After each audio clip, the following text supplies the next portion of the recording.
Ladies and gentlemen, boys and girls, welcome back to another one of CLAT Community's amazing videos. अब मुझे पता था मैं 2-3 दिन गायब हो जाऊंगा, काफ़ी बच्चों के मैसेजेस आएंगे, काफ़ी बच्चों के मैसेजेस आए हैं. I am so sorry I wasn't able to reach out to you. I was actually dealing with a legal matter. I'll tell you what happened, ठीक है? And it's a very मतलब ऐसे पब्लिकली बोलना नहीं चाहिए but मेरे को घंटा कुछ फ़र्क पड़ता है नहीं. तो मेरी जो पिछली लीगल की वीडियो थी उसमें मैंने एक ऐसा कोचिंग इंस्टीट्यूट है जिसको मैंने बहुत गालियां दे दी थी.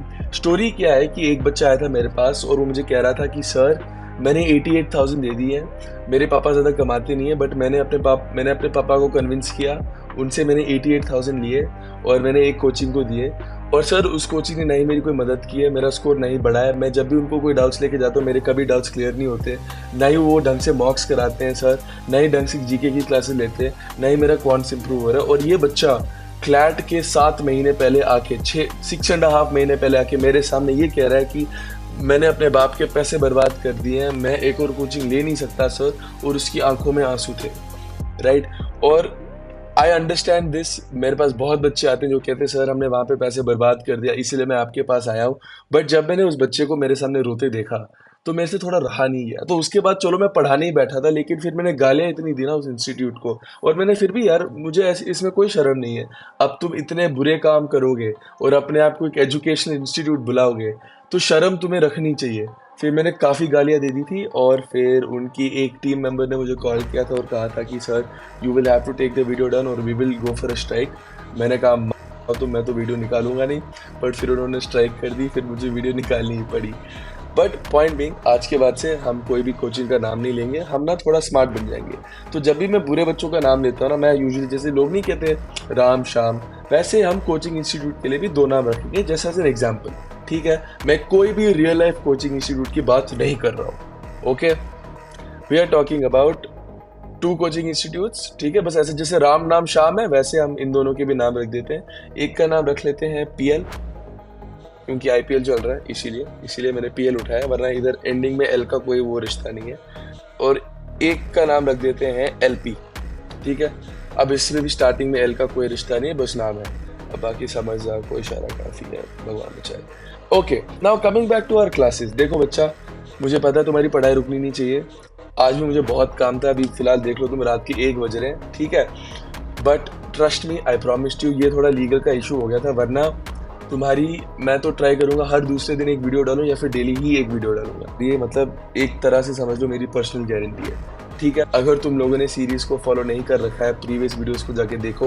मैं ऊपर एक घंटी, वो जो आई बटन नहीं आता, हाँ मैं वो छोड़ दूंगा, वहाँ क्लिक कर देना, पिछली जो 2 वीडियोस है वो आ जाएंगी. ठीक है, सब्सक्राइब करना, बेल नोटिफिकेशन ऑन रखना. और काफ़ी बच्चे थे जिन्होंने मुझसे बात करने की कोशिश की है इस बारे में कि सर आपकी क्लासेस क्यों नहीं आ रही, ये वो ये पेड कोर्सेज सब कुछ. गाइस, यूट्यूब पे जब वीडियोस आ रही हैं, क्यों वीडियोस नहीं आ रही हैं, मैं कहाँ बिजी हूँ, ये सब मैं डिस्कॉर्ड पे बहुत क्लियरली कम्युनिकेट कर देता हूँ. तुम लोग हमारा फ्री डिस्कॉर्ड चैनल ज्वाइन करो, उसका लिंक भी डिस्क्रिप्शन में है.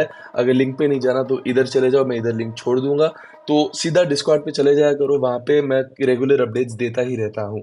अगले 5-10 मिनट बहुत इंपॉर्टेंट 5-10 मिनट है, तुमने ये अगर ध्यान से सुन लिया तो तुम्हारा क्लैट का लीगल भाई आधा तो खत्म ही हो गया. आज सबसे पहले हम डिस्कस करेंगे एक क्लैट का पैसेज. ठीक है, अब इसमें बेटा 3 चीजें होती है हर पैसेज में. बेटा at the end of the day 3 ही चीजें होती है, राइट. Pay attention. सबसे पहले ऑब्वियसली तुम्हारा पैसेज खुद आ जाता है, फिर आते हैं तुम्हारे फैक्ट्स और उसके बेसिस पे क्वेश्चन. ये हो गया तुम्हारा क्वेश्चन, ये पैसेज, ये क्वेश्चन. फिर बेटा आते हैं तुम्हारे ऑप्शन जिनके बीच में तुम्हें चूज करना है at the end of the day. ठीक है, तो option 1, option 2, option 3, option C, A, B, C and D. वाह. अब एक पैसेज उठाएंगे, उसमें भी मैं सिर्फ 2 से 3 क्वेश्चंस कराऊंगा. इन 2 से 3 क्वेश्चंस में तुम्हारा पूरा क्लियर हो जाएगा कि सबसे पहले पैसेज को कैसे अप्रोच करना है, तो वो एकदम तुम्हारा क्लियर हो जाएगा.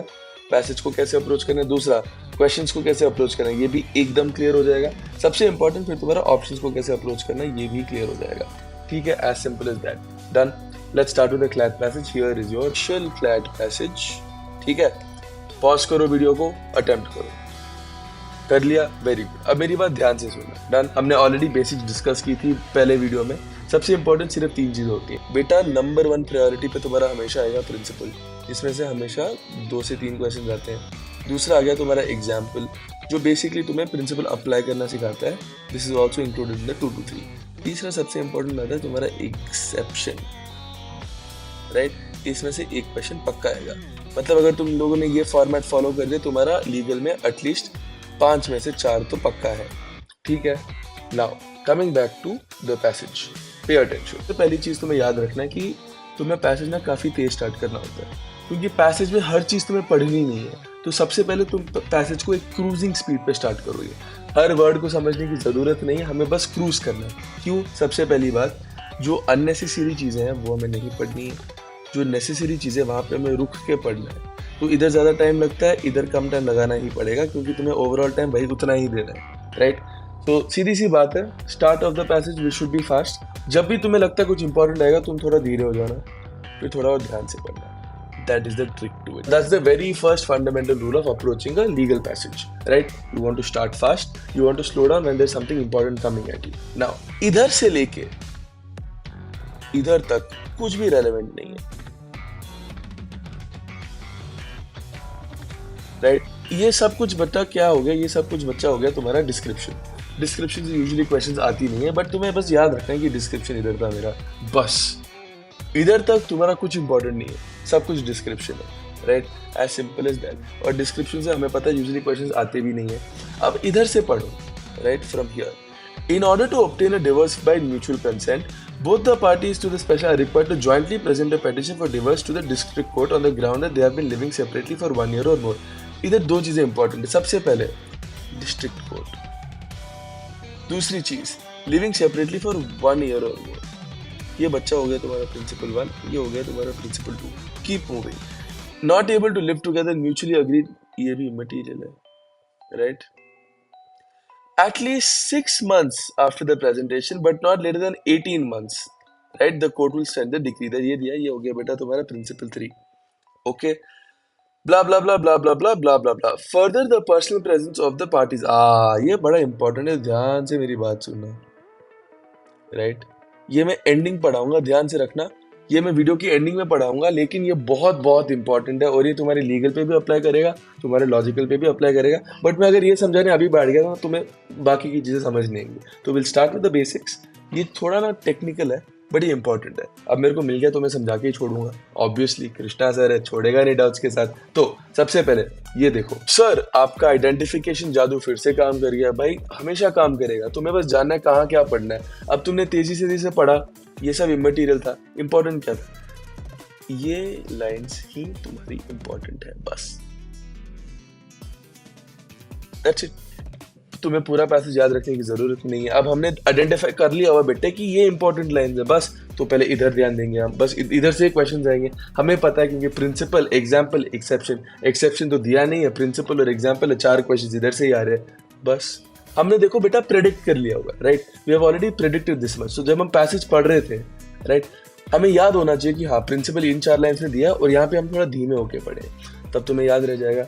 अब आओ क्वेश्चंस पे, ठीक है। बाकी का पैसेज हम पढ़ेंगे भी नहीं, हमें पूरा कॉन्फिडेंस है कृष्णा सर की बात पे। सीधा क्वेश्चंस पे आओ। क्वेश्चन नंबर 86 पहले अटेम्प्ट करो, फिर जाते हैं 87 पे। पहले 86, ओके, पॉज करो, अटेम्प्ट करो, कर लिया, वेरी गुड। अगर इतना बड़ा तुम्हारा क्वेश्चन है ना, तो तुम्हारी रेलेवेंट चीजें सिर्फ 2 लाइन की होती है, और तुम्हारा एक्चुअल क्वेश्चन जो होता है वो हार्डली 4 से 5 वर्ड्स का होता है, बस। तो इतना बड़ा क्वेश्चन पढ़ के कोई फायदा नहीं होता तुम्हें। चलो तुमने पढ़ लिया मान लो, लेकिन तुम्हें याद और समझना और अप्लाई करना सिर्फ इतना है, बस ये मत भूलना, क्योंकि फिर तुम इस गड़बड़ में इतना कंफ्यूज हो जाओगे ना, फिर तुम्हारा आंसर ही गलत जाएगा। ऑलवेज रिमेंबर, रेलेवेंट चीजें हार्डली 2 लाइन होती है, प्लस क्वेश्चन हार्डली 4 से 5 शब्द होते हैं, बस दैट्स इट, ठीक है। This is number 1। अब अगर तुम्हें थोड़ी कॉमन सेंस है तो तुम्हें समझ जाना चाहिए कि अगला क्वेश्चन क्या है। सर रेलेवेंट चीजें कैसे आइडेंटिफाई करें, सर क्वेश्चन कैसे आइडेंटिफाई करें, बस पहले विल गेट टू दैट, ठीक है। बेटा रेलेवेंट चीजें वहां स्टार्ट होती है जहां पे तुम्हें या तो क्वेश्चन में ये समझ आएगी कि हाँ कुछ इलीगल हुआ है, या तुम्हें ये कंफर्म हो जाता है कि हाँ कुछ इलीगल नहीं हुआ है। That's it, that's all the relevant part is, right. हमें बस इतना देखना है कि लीगल है या इलीगल है, दैट्स इट। जहां पे भी क्वेश्चन में तुम्हें समझ आता है कि हाँ कुछ इलीगल हुआ है, बस वो रेलेवेंट। एक और चीज है, ये थोड़ा मतलब नोटिस की तरह समझो कि जब भी क्वेश्चन में ना डेट्स दी होती है ना, यूजुअली एग्जामिनर यहीं पे खेल खेलता है अपना, राइट। तो बस डेट्स याद रख लेना, बस, और कुछ नहीं। जो भी डिटेल्स दी होती है ना, नंबर, शंबर, परसेंटेज, ये सब याद रखने की चीज है। अब आते हैं क्वेश्चन नंबर 86 पे। डन।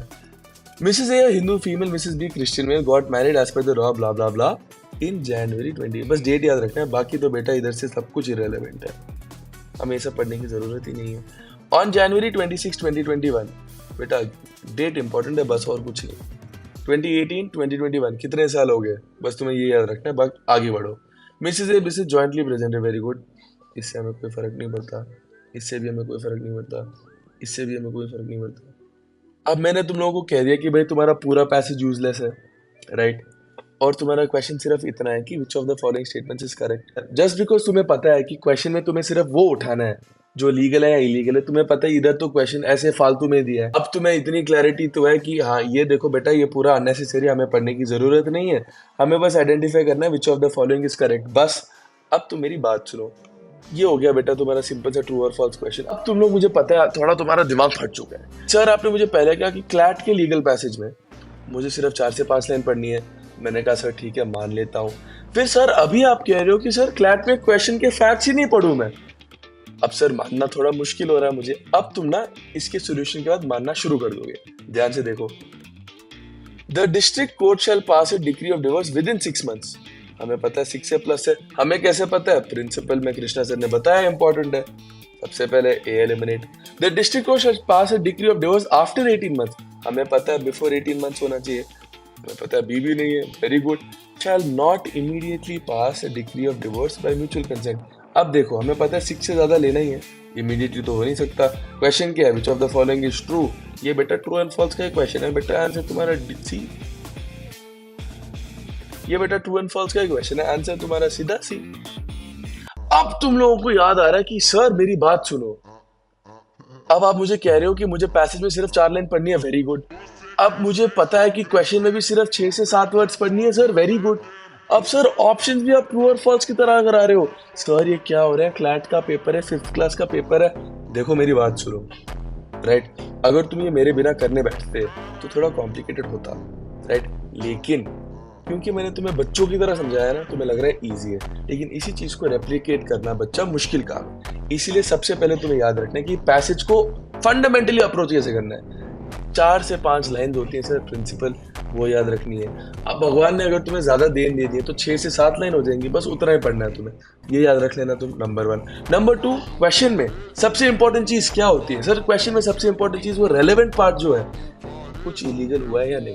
अगर कुछ इलीगल हुआ है तो सर वो रेलेवेंट है, अगर कुछ इलीगल नहीं हुआ है तो सर क्वेश्चन के फैक्ट से हमें ज्यादा कुछ मिला नहीं है। फिर हम सीधा जाएंगे कि क्वेश्चन मुझे प्रिसाइजली पूछ क्या रहा है, राइट। उसी को मैं बुलाता हूँ क्वेश्चन में कंसेप्चुअल क्लैरिटी, कि क्वेश्चन मेरे को एग्जैक्टली क्या पूछ रहा है। इस क्वेश्चन ने मेरे को पूछा कि नीचे वाले स्टेटमेंट में से करेक्ट क्या है, तो बेटा ये तो सिंपली ट्रू और फॉल्स हो गया, बस।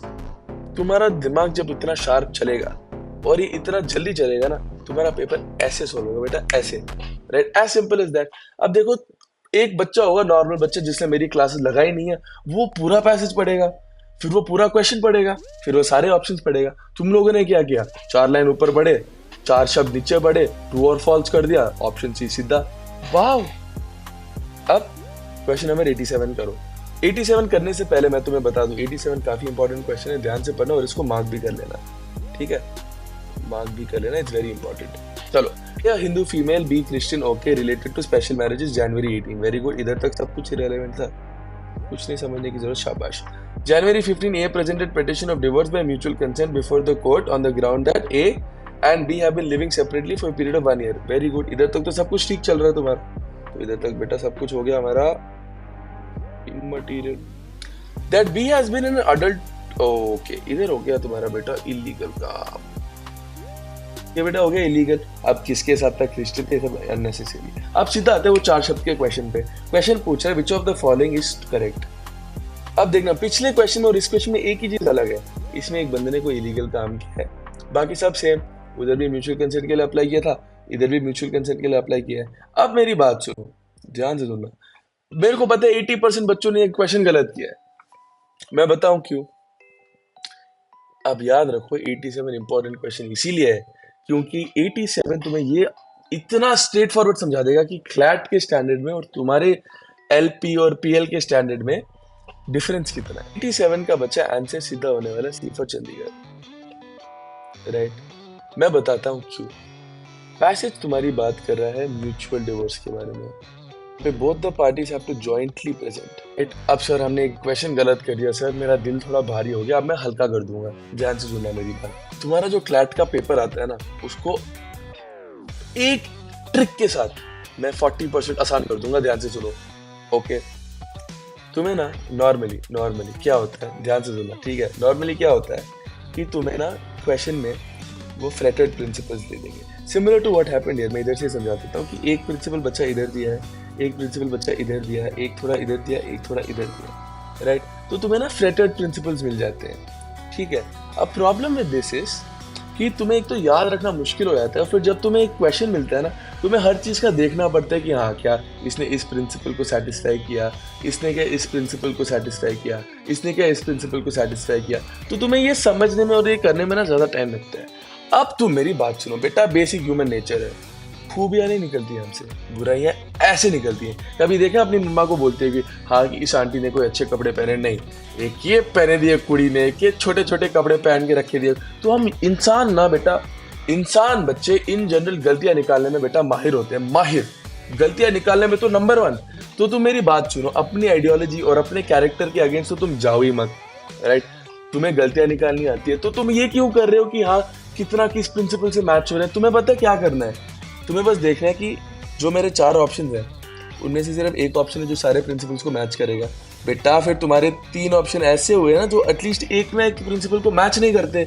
तो तुम्हारा काम ये नहीं देखना है कि कौन सा ऑप्शन सही है, तुम्हारा काम ये देखना है कि कौन सा ऑप्शन गलत है। तो तुम पहले ये देखो कि सर मेरे पास 4-5 प्रिंसिपल्स हैं, option A B C and D में तुम्हें ये ढूंढना है कि ए किस प्रिंसिपल को सेटिस्फाई नहीं करता। तुम्हें जिस दिन एक ऐसा ऑप्शन मिल जाएगा ना जो हर प्रिंसिपल को सेटिस्फाई कर देता है, बेटा that is your answer, as simple as that. तो सबसे पहले क्लैट के क्वेश्चंस को अप्रोच करने का दूसरा सबसे इंपॉर्टेंट तरीका है कि देखो अभी तक हमने पढ़ा कि क्वेश्चंस को कैसे अप्रोच करना है, कि बेटा रेलेवेंट पार्ट, फिर वो जो 4 to 5 वर्ड्स का पार्ट आता है वो नंबर 1। नंबर 2 बेटा ये देखना कि आंसर जो सही है वो नहीं चुनना हमें, जो गलत है वो ढूंढना है हमें। Clat is not about the answer you circle, it's about the 3 options you don't. It's not the answer you pick, right? It's the 3 options you don't. ये तुमने समझ लिया तो तुम्हारा क्लैट बेटा आसान आसान आसान ओवर टाइम ऐसे हो जाएगा, ठीक है? 4-5 वीडियोस में तुम देखना तुम्हारा जब स्कोर ऐसे उड़ने लगेगा ना, फिर तुम भागते होगे हमारे पेड कोर्सेज में, right? Also about the paid courses guys, I'm very sorry, so many of you are trying to reach out to me guys. I cannot take more students than I have already taken on, right? मुझे कोई और tutor ढूंढना पड़ेगा जो मैं ढूंढ रहा हूँ, बट मैं जितने स्टूडेंट्स को ले सकता था अपने पेड क्लासेस के लिए मैंने उतने ले लिए, क्योंकि मेरी भी काफ़ी पर्सनल कमिटमेंट्स हैं, मेरी भी सारी प्रोफेशनल कमिटमेंट्स हैं, और मेरे पास एक और बिजनेस है जो मुझे चलाना पड़ता है, राइट? उसी पैसों से मैं तुम्हारा पूरा क्लैट कम्युनिटी फाइनेंस करता हूँ at the end of the day, right? तो मैं सिर्फ 35 स्टूडेंट्स तक ले सकता था, मैंने ऑलरेडी 35-40 स्टूडेंट्स तक ले लिए हुए हैं। इससे ज़्यादा अगर मुझे लेना पड़ेगा, राइट, उसके लिए मतलब I will have to sacrifice a little on the other things which I don't want to do right now. But again if the demand is high, if over time students really start pulling in, I will have no option but to, because guys तुम यार मेरे family की तरह हो, right? मैं रात को 2 बजे क्यों पढ़ा रहा हूँ पागलों की तरह स्क्रीन को? क्योंकि मुझे पता है कि 200-300 तो बच्चे हैं जो मुझे सुनने के लिए वेट कर रहे हैं, उतना काफ़ी हमारे लिए, हम उसके लिए उठ जाएंगे, हम उसके लिए काम करने लग जाएंगे, हम उसके लिए मेहनत करते रहेंगे guys. Thank you so much.